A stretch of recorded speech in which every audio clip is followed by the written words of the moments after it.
Hello friend, good afternoon friends, welcome to my channel Amitanjali mini blog. তো বন্ধুরা কেমন আছো? আশা করি সবাই ভালো আছো। তো বিকেলবেলা ঘুম থেকে উঠেই তোমাদের সাথে ব্লগটা স্টার্ট করে দিয়েছি। দেখতেই পাচ্ছ, ঘুম থেকে উঠে চোখে মুখে জল নিয়েছি, জলটাও পোষা হয়নি এখনও ভালো করে। যাই হোক বন্ধুরা, ঘুম থেকে উঠে আমি চলে এসেছি এদিকে জানলায় চোখে মুখে জল নিয়ে। তো এদিক থেকে পাহাড়গুলো দেখা যায়। এদিকে জানলাটা আমার আসতে ভীষণই ভালো লাগে, খুব ভালো লাগে সত্যি কথা বলতে। তাছাড়া এখানে ভোলেনাথের মন্দিরটাও আছে, তোমাদের আমি আগে বলেছি। তো পাহাড়গুলো আমার দেখতে ভীষণ ভালো লাগে, শুধু মনে হয় যদি একবার যেতে পারতাম সেখানে, খুবই সুন্দর লাগতো। তো যাই হোক, এখানে চলে এলাম সুন্দর একটা দৃশ্য দেখার জন্য। তো এখন থেকে তোমাদের সাথে ব্লগটা স্টার্ট করছি। সবাইকে একটাই অনুরোধ, সবাই ভিডিওটি স্কিপ না করে সাথে থেকো, শেষ পর্যন্ত দেখতে থাকো ভিডিওটি। আশা করি সবার ভালো লাগবে। এখন জল খাবো, উঠে দেখি জলও নেই, জল বোতল খালি হয়ে গেছে। তো জল ভরবো বলে বোতলগুলো রেখে গেলাম। তো মামা বোতলগুলো নিয়ে এসে এগুলো দেখো, একটা বড় মালা পরে মোবাইলের সামনে বসে গেল। তো যাই হোক, জল ভরবো বলে ঢাকনাটা খুলে তারপর ঢাকনা থেকে মগে জল গড়ালাম। তো দুপুরবেলা তোমাদের দাদাভাই গড়িয়ে দিয়েছিল। তো জলটা বিকেলবেলা যখন দেখি জল নেই, সরে গেছে, তাই জল ভরবো বলে পুরো দুটো বোতলে জল ভরে নিলাম। তো মেয়ের একটা আলাদা বোতল আছে, ছোটো স্প্রাইট বোতল ছিল, বোতলটা পা দিয়ে মুচড়ে দুমড়ে যা করেছে অবস্থা, তার কোনো অস্তিত্ব নেই। তো যাই হোক, জল ভরবো বলে দুটো বোতলে জল ভরে নিলাম। তারপরে মামামের বোতলটা ও বলছে আমার বোতলে আগে ভরে দাও, তার জন্য ওর বোতলে আগে ভরে দিলাম। তো তারপরে বড় বোতলটায় ভরবো। তো দুটো বোতল হলেই আমার মেয়েদের হয়ে যায় ভালো। তো মগে ঢেলে তারপরে, কারণ নিচ থেকে আমাদের জল আনতে হয়, এখানে সব বাসনপত্র সব কিছু ধোয়ার জল আছে, কিন্তু খাবার জলটা আমাদের নিচ থেকে সোজা মোটর থেকে আসে। তো মোটর থেকে ড্রামে ভরে তারপরে উপরে আনতে হয়, এর জন্য উপরে রেখে তারপরে 2-3 দিন ধরে জলটাই খাওয়া হয়। তারপরে গড়িয়ে নিলাম জলের বোতলটা। তারপরে তো সেই জল মেয়েও একটু খেলো, তারপরে আমিও একটু খেলাম। তারপরে আর কি করব, বোতলগুলো নিয়ে মামি নিয়ে যাবো। তো মামা বলছে আমাকে দাও বোতল, আমি নিয়ে যাব। তো ওর বাপিও বললে ও বোতল নিয়ে যায়, ও নিয়ে যেতে দেয় না ওর বাপিকে। তো ও বললো আমি নিয়ে যাব। তো পারুক আর না পারুক, ও কষ্টে কষ্টে কেঁদে একদম নিয়ে যাবেই, কোনো কথা নয়, ওর জল বোতল নিয়ে যাবে। তো আমি একটা নিয়ে যাবো বলে আমাকে বললো না, কাঁদছে, দিয়ে আমি বললাম আচ্ছা হোক, তুই নিয়ে যাবি। তো যাই হোক, আমি রেখে দিয়ে গেছি, ও নিয়ে যাবে বলে আবার চলে এসছে গুড়গুড় করে। তো দেখতে পাচ্ছ বন্ধুরা, আবার চলে এসছে গুড়গুড় করে জলের বোতল নিয়ে যাবে বলে। তো বললো আর নিয়ে যাবে না, দিয়ে দেখো মোবাইল নিয়ে বসে গেছে, মোবাইলের সামনে বসে গেছে। তো তারপর ও ভূতের মতো ঘুরছিল দেখে আমিও একটু রেডি হয়ে গেলাম, মাথাটা চিরুনি করে চশমাটা পরে। তারপরে আমি ওকে মাথাটা চিরুনি করে দিতে যাচ্ছিলাম। তো দেখো মাথাটা চিরুনি করবো কীভাবে বান্দরের মতো লাফাচ্ছে, এদিক থেকে পালিয়ে যাচ্ছে, ওদিক থেকে পালিয়ে যাচ্ছে। তো কাদের ছেলে মেয়ে বা কাদের মেয়ে এরকম মাথাটা বাঁধলেই বদমাশি করে, আমাকে কমেন্ট করে জানিও। আমার মেয়ে তো ভীষণ জ্বালায়, দেখো কীভাবে বদমাশি করছে। তো এদিক থেকে পালিয়ে যাচ্ছে ওদিকে, ওদিক থেকে পালিয়ে যাচ্ছে এদিকে।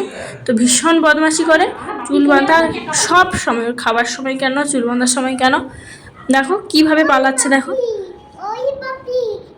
তোর সব কাজেতে একটু বেশি বদমাশি।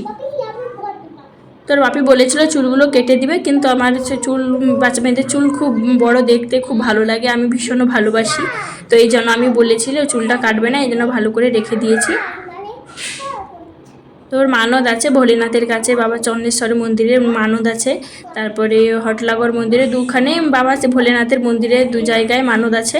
তো যেখানে সুস্থান মানে প্রেগনেন্ট অবস্থায় আমি সুস্থান হয়েছিলাম, সেখানে আমি মানত করেছিলাম যে ছেলে হোক মেয়ে হোক যা হোক, তোর চুল নাড়িয়ে নেড়া করে আনবো। তো সেখানেও মানদ আছে, যাওয়া হয়নি, কোনো জায়গায় যাওয়া হয়নি। তো যাই হোক, এক জায়গায় এক ধারে চুলটা বেঁধে দিলাম, তারপরে আর একদিকে চুলটা বাঁধতে যাবো। তো দেখি পায়ের ফুল নিয়ে জড়াচ্ছে, আর সেই ফুল নিয়ে লাস্টটা ছেড়ে দিয়েছে দূরের দিকে। এত বদমাস, যে কোনো একটা কাজে চুলগুলো বাঁধবো বলে চুলগুলো ধরেছি, ফুলটা ছেটে দুম করে ছেড়ে দিয়েছে। তো চুলও বাঁধা রাখতে চায় না, মাথা চুল করে বলবে ব্যথা লাগে, এটা করে সেটা করে। তো হ্যান ত্যান কত বাহানা দেখাবে, মাথা একদম বাঁধতেই চায় না।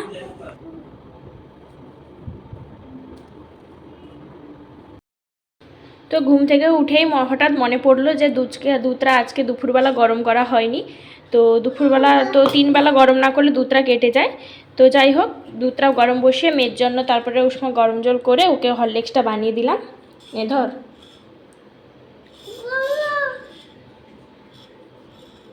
তো তোমাদের দাদাভাই ডিউটি থেকে আসছে আর আমি আর মামাম একটু রেডি হয়ে রুমের নিচে যাচ্ছিলাম। তো তোমাদের দাদাভাই বললো তোমরা একটু বেরিয়ে আসো, ও একটু রুমে থাকে সারাদিন, তাই একটু বাইরে বেরিয়ে এসেছি। তো 6:30 বেজে গেছে, তবু কি সুন্দর আলো আছে বাইরে দেখো। তো বাইরে এসব মনের আনন্দে খেলছে, খালি বলছে বাপি কখন আসবে।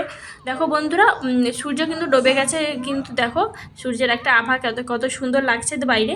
তো ভালো লাগলো, তাই তোমাদের সাথে ভিডিওটা শেয়ার করলাম।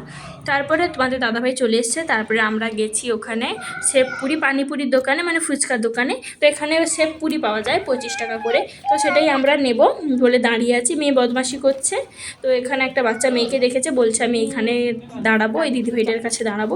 তো এদিকে এসে দাঁড়ালো। তারপরে তোমাদের দাদাভাই ওদিকে দাঁড়িয়ে আছে। তো সত্যি কথা বলতে বাইরে গিয়ে ভিডিও করতে আমার ভীষণ লজ্জা করে। তো যাই হোক, তোমাদের দাদাভাই ক্যামেরাটা ধরছিল, তো শেবপুরি ভাইয়াটা সবাইকে শেবপুরি দিচ্ছিল আর মোবাইল নিয়ে দাঁড়িয়েছিল, ভিডিও করছিল। তো আমার তো ভীষণ লজ্জা করে, তাই ও নিয়েছিল মোবাইলটা, তাই ভিডিও করছে। এ দেখো বন্ধুরা, তো দেখো প্রথমে এরকম গোল গোল ফুচকাগুলো দিয়ে দেয়। তো এখানে এমনি হাতে বানানো ফুচকা পাওয়া যায় না, যেগুলো আমরা গ্রামে বাজারে কিনতে পাওয়া যায়। তো কড়মড় কড়মড় করে ওগুলোই এখানে পাওয়া যায়। তো তারপরে এখানে মানে চটপটির মতো যেরকম আলু মশলা হয়, সেরকম আলু মশলাগুলো দিয়ে দিল। তারপরে মিষ্টি ঝাল টক সব মিশিয়ে একটা মিশ্রণ দিয়ে দিল। তারপরে উপরে কিছু সেব দিয়ে দিবে। তারপরে এটার নামই শেবপুরি। উপরে শেপগুলো দিয়ে দিল, উপরে কিছু শসা গাজর তো বিট গাজর টাজর দিয়ে দিবে। তো এই তো গাজরগুলো না বিটগুলো দিল, তো সেগুলো হয়ে গেল শেপপুরি। তো আমরা খাইনি, একটা পার্সেল করে নিয়ে চলে এসেছি রুমে। দেখো কি কি নিয়ে এসেছি। তো এখানে আছে তোমাদের দাদা ভাইয়ের তো একটা পকোড়া আছে। তো না, তোমাদের দাদাভাই পাশের দোকানে একটা পকোড়ার দোকানে, তো ওখানে একজন আন্টি বসে পকোড়ার দোকানে। তো পকোড়াগুলো খেতে ভালোবাসে, ও নিয়েছে পকোড়াগুলো খাবে বলে, আর আমি খাবো বলে শেবপুরি এনেছি। তো দেখো উপরে গাজর বিটগুলো দিয়েছে, আমার মেয়ে বলছে রক্ত লেগে আছে, তো আমি খাবো না। যাই হোক, ও কিছুই খেলো না, তো ওর জন্য ওর বাপি একটা মাজা নিয়ে এসছে, আর আমি দুটো মতিচুরের লাড্ডু নিয়ে এসেছি খাবো বলে। আজকের এই মিনি ব্লগটি এই পর্যন্ত, দেখা হবে সবার সাথে আবার পরের ভিডিওতে। এবং দেখো তোমাদের দাদাভাই কিভাবে ফ্যান চাচ্ছে, না এরকম আমি করতে পারি না। তো দেখা হবে আবার পরের ভিডিওতে। তো সবাইকে শেষ পর্যন্ত দেখার জন্য সবাইকে থ্যাংক ইউ মন থেকে বলছি। এবং যে সমস্ত বন্ধুরা নতুন এসেছো, প্লিজ চ্যানেলটিকে সাবস্ক্রাইব করো এবং পাশে থাকা বেল আইকনটি প্রেস করে দিও, যাতে খুব সুন্দর সুন্দর মিনি ব্লগের নোটিফিকেশান তোমরা আগে পেয়ে যাও। সবাই সুস্থ থেকো, ভালো থেকো। থ্যাংক ইউ অল ভিউয়ার, সবাইকে good night, tata, love you all.